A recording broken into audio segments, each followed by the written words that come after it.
Chers frères et sœurs, bien-aimés dans le Seigneur,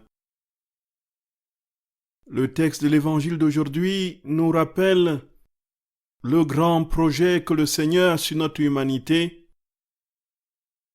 nous fait participer pleinement à la vie qui est la sienne dans le concert de la Trinité pour que nous soyons un avec lui. Comme il a promis et comme ce fut le motif de son incarnation.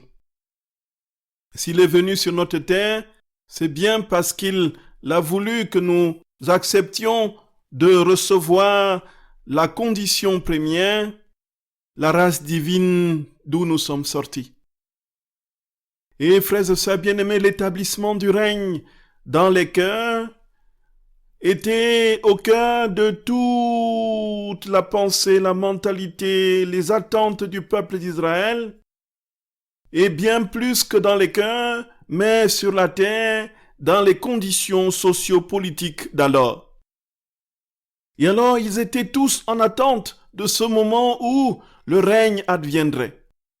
Et comme il a été dit précédemment dans d'autres méditations, frères et sœurs, de nombreux ânes se rendaient au désert pour attendre ce moment par des purifications multiples et une vie d'ascèse. Et c'est dans ce contexte que se situe le baptême que procure Jean-Baptiste aux âmes qui viennent au désert le rencontrer. Convertissez-vous, le règne de Dieu est proche, la cognée est mise à la racine, tout arbre qui ne produit pas de bons fruits sera coupé et jeté au feu. Frères et sœurs bien-aimés, c'est dans ce contexte de l'attente du règne que notre Seigneur donne une succession de paraboles qui vont éclairer d'une manière profonde la nature de ce règne. En quoi consiste ce règne, frères et sœurs bien-aimés? Le peuple d'Israël l'attendait instantanément, mais le Seigneur très souvent les déroute en parlant d'un règne plutôt spirituel qui n'a rien à voir avec les conditions politiques. Nous en avons parlé assez abondamment récemment. Aujourd'hui, frères et sœurs bien-aimés, le texte de l'Évangile nous donne de comprendre jusqu'où ce règne n'adviendra qu'en fonction de l'ouverture de notre cœur et la proportion de communion que nous aurons avec le roi des rois, notre Seigneur, le maître du temps et de l'histoire.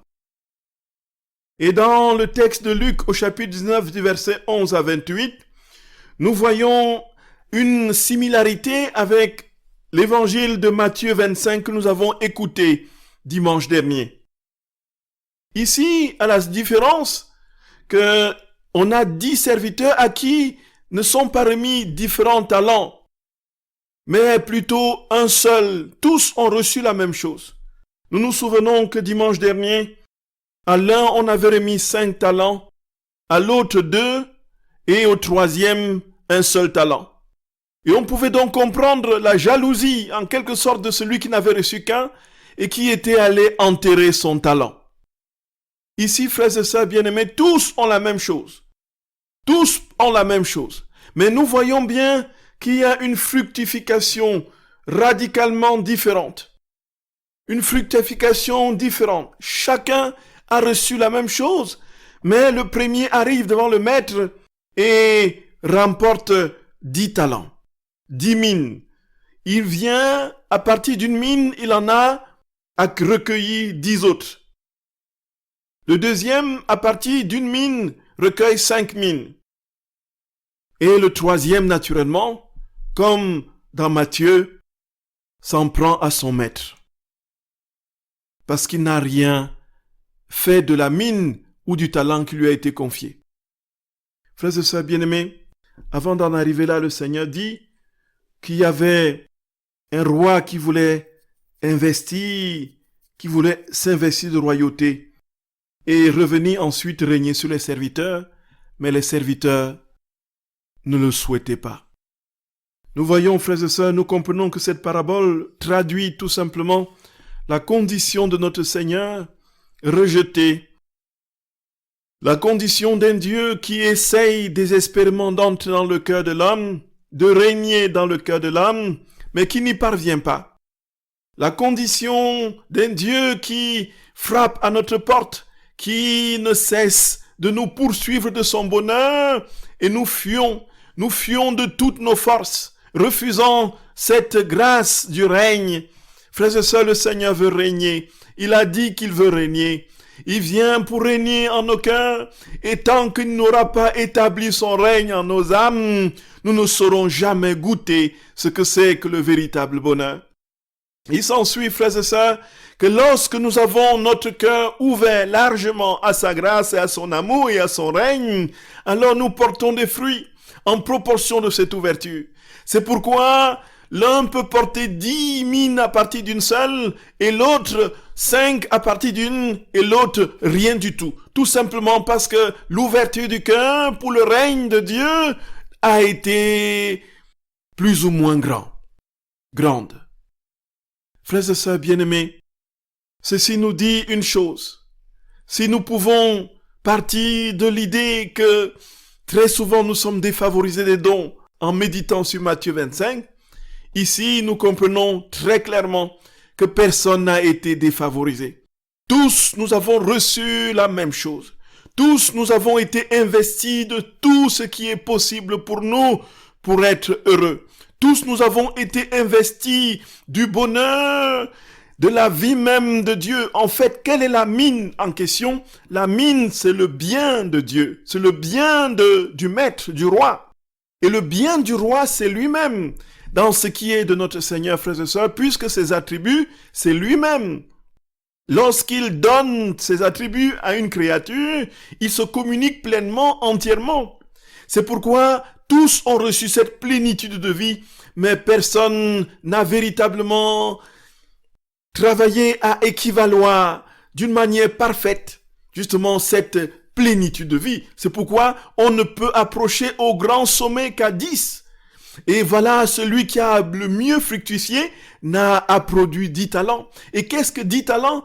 10 mines en proportion, frères et sœurs bien-aimés, de l'immensité infinie de Dieu. Il s'ensuit que le Seigneur veut se communiquer entièrement, parfaitement, donner la totalité de sa vie pour que nous fructifions entièrement et que nous entrions dans sa nature divine, que nous nous répandions en lui, que nous soyons là où il est de manière infinie et de manière pleine et parfaite. Et ce faisant, frères et sœurs bien-aimés, nous comprenons que là où Dieu établit son règne, c'est à partir de rien. Une mine, en comparaison de l'immensité des biens pouvant être acquises, avec naturellement le règne sur 10 villes ou sur des centaines et des milliers de villes, frères et sœurs, une mine, c'est absolument rien en proportion de ce qu'il peut produire. Il s'ensuit, frères et sœurs d'amour, que c'est sur le rien que nous sommes que Dieu va bâtir son règne. C'est justement parce que nous comprendrons, quand nous comprendrons que nous ne sommes rien, que Dieu s'établira pleinement.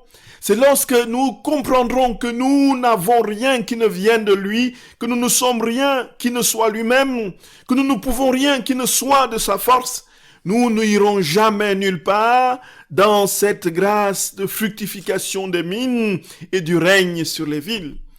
Nous voici, frères et sœurs bien-aimés, au cœur même de cette vocation ultime à la sainteté à laquelle le Seigneur nous appelle.